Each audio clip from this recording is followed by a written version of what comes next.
Memory transcription subject. Captain Kulsim. Crocodile Alliance Command. Date. Standardized Human Time. October 8th, 2136. The Federation fleet entered warp in harmonious accord, and our voyage to Earth commenced on schedule. I was less than thrilled with the extraneous additions to my crew. Crocodile officers were preferred to the reserved exports of another species.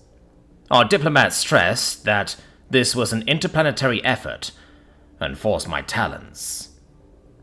While I understood the necessity of building group cohesion, the farcel they implanted as Operational First Officer was already asking questions. His name was Thion, to my understanding. He was a personal favorite of their High Elder. That didn't buy him any favor on my vessel. The Crocodile Alliance was the entity that planned this mission, down to the gritty details. My crew was chosen because of their special attributes, and I trust them. You never know who can keep their head in battle until you've been there. Thion scrunched his droopy ears. Why are Terran colonies not on the bombing agenda? The data dump suggested humans had settlements on the Red World and their moon.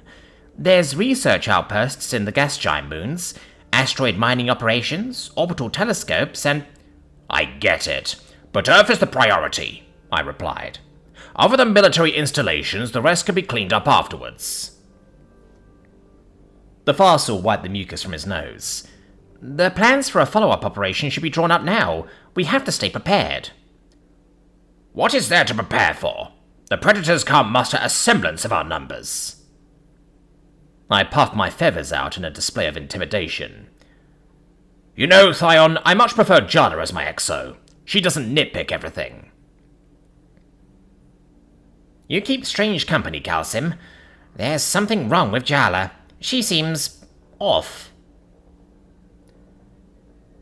There was a comment that had some basis to it, though I wasn't ready to take an outsider into my confidence. Jala was diagnosed with a rare cognitive disorder that entailed not producing the neurotransmitters for fear or affection. This caused a deficiency in empathy. Her responses to situations were often tasteless. Most Alliance officers wouldn't have allowed such individuals in their crew. However, the benefit of a person that didn't panic or lose focus couldn't be understated. As long as she didn't have to deal with the interpersonal side of things, Jala was the finest officer in my crew. I credited her as the reason we were the most effective ship in the Alliance Armada. That is Captain Kalsim to you, I spat. Jala follows orders and makes the right calls. She's still my second even now, as far as I'm concerned. Captain, I see we've gotten off on the wrong paw. Thion's slender tail curled across the floor, twitching with restlessness. I'd rather be on a farcel vessel too, but this is where we are. Can we try to make the most of it? I tossed my beak. Fine. But did you have to start tearing everything apart the second you came aboard? I like to know who and what I'm working with. Every captain has a different background, and a different way of running things. The more I know about you, the more useful I can be. Then I'll keep it short and sweet. I started off as an extermination officer. I'm still one, really, just with a starship and a title. Thion's whiskers twitched, as my former profession registered in his mind. There wasn't a better vocation to prepare a person for eliminating predators. It taught how to destroy a monster's habitat and prevent any chances of survival. Sapient extermination wasn't that different, except that there was more land to torch with the breadth of a planet. There was a buzzing sound at the door, and I peeked at the security feed. The other Federation implant on my crew was the new medical officer, though the peculiar aspect was the species. The doctor was a Takan veteran. The Takan Coalition had been outed as one of the parties amenable to a full alliance with humanity. For some reason, this Takan individual had thrown himself onto a transport and begged to join our raid. The newly demoted Jala escorted into my quarters, per my request. It was a mystery why a medical practitioner would want to fly towards a predator's homeworld. My own doctor deserted when she learned the fleet's destination. It could be a simple case of this Takan despising his government's rhetoric. Still, I want to look him in the eye and demand his reasons. Come in, I growled to the intercom. Thyon, you can stay if you want. The Farsal thumped his tail. Yes, sir. I can't believe he's stolen my post, Jala snapped. We'll settle this later, soft ears. I growled at the female crocodile. Don't mind her. Please, come in, Doctor. The Takan male strode through the door and plopped himself in a chair without waiting for permission. His tough hide was silver, about the same hue as my ship's metallic walls. Those tri-toed paws wiggled enough to grasp objects, though I found his kind much clumsier than crocodile surgeons.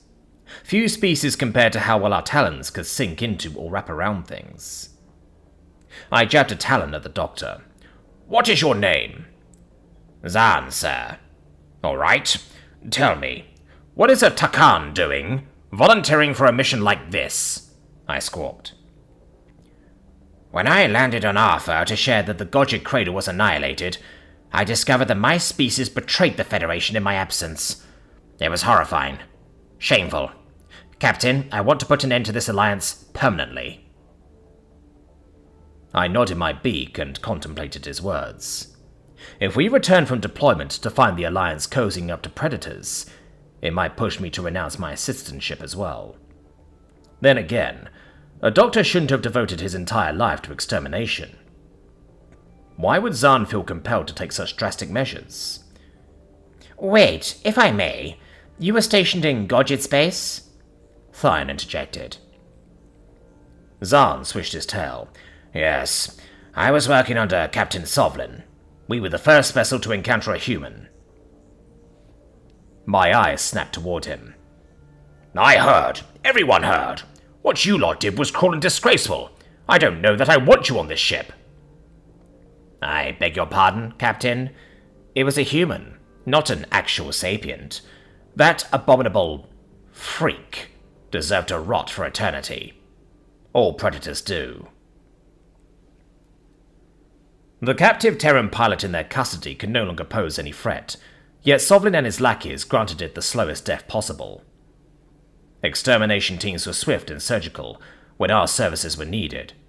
Suffering was never our goal. Listening to a helpless creature scream, and knowing it was in unimaginable pain, that didn't make anyone safer. The line that separated us from the Arxor was one that could not be crossed. Humans are true sapiens, Doctor. Make no mistake. My feathers were ruffled as I offered the reproachful assessment. I even believe they feel selective empathy. They're pack predators, after all.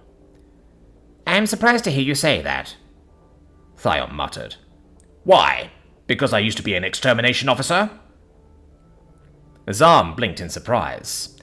The doctor gave the appearance that he was about to contest my statements, but my field expertise was enough to make him reconsider. I understood predators better than most citizens of the Federation. Humans weren't as simple as they would like to believe. Captain Carlson has a certain respect for humans. He thinks they're interesting, as do I, Jala chuckled. The physician's amber eyes bulged. Interesting? Respect? They'd kill for sustenance. I puffed up my feathers for emphasis. If you don't respect a predator, you're already dead. They're not to be trifled with. Remarkably cunning.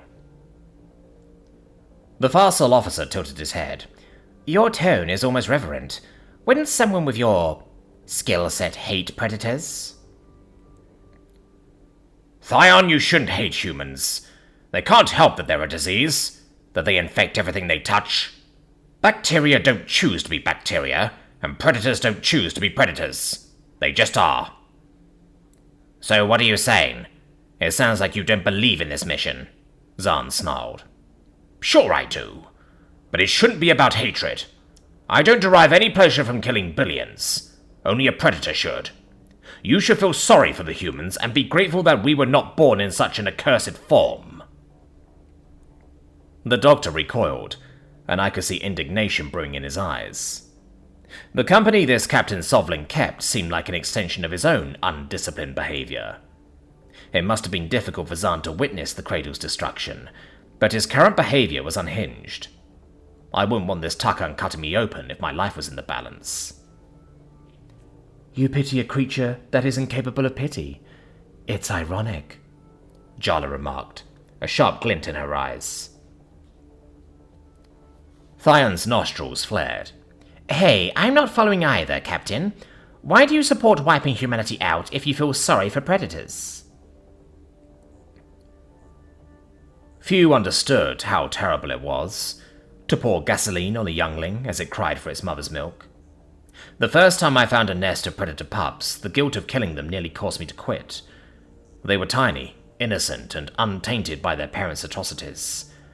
I broke down on the ride home and asked my mentor how we could kill a baby for the way it was born. There was cold logic in her explanation. Little predators become big predators and reproduce exponentially. Within a few cycles, there would be a full-blown infestation. It wouldn't be one set of pups we were killing. What happens if we don't wipe them out? Humans will spread everywhere, and they'll be in our systems in no time, I answered. This is our only chance to destroy them. We kill because we must. It was an unfortunate reality that Earth had to be eradicated. Unlike our incensed ambassador Jerolim, I understood why most in the Federation couldn't bring themselves to push the button. They were relieved not to have to wrestle with the moral conundrum of killing a species that had yet to lash out. They didn't want to spend the rest of their lives wondering if some predators could have been saved. It was the same reason the Federation readily accepted that humanity destroyed itself with nuclear bombs 200 years ago. That was how this problem got so out of wing in the first place. The predators attained space-faring capabilities without anyone realizing. Only a few months into their expeditions, humans had already caused the destruction of the Gogic cradle. The longer we let Earth survive, the more Federation worlds will perish. We agree on this being our moral imperative, but that's all we agree on. Zahn leapt up from his seat and swished his tail with impatience. I'm here because I want to witness humanity's death with my own eyes. I'm qualified, overqualified even, and I know the enemy. Now do you want my services or not? Jala snickered at the Takan's temperament. I like this one, Captain. Well, I do not, but it's not like I have a suitable replacement, I muttered. You'll follow my orders on this ship, Zahn. It's not becoming of a doctor to have such little value for life. I don't need a lecture over how I feel toward predators. I value lives. Our lives. Jala, show me to the medbay, now. Zahn hissed. The female crocodile glanced at me for confirmation, and I curled my wingtip in a go-on gesture.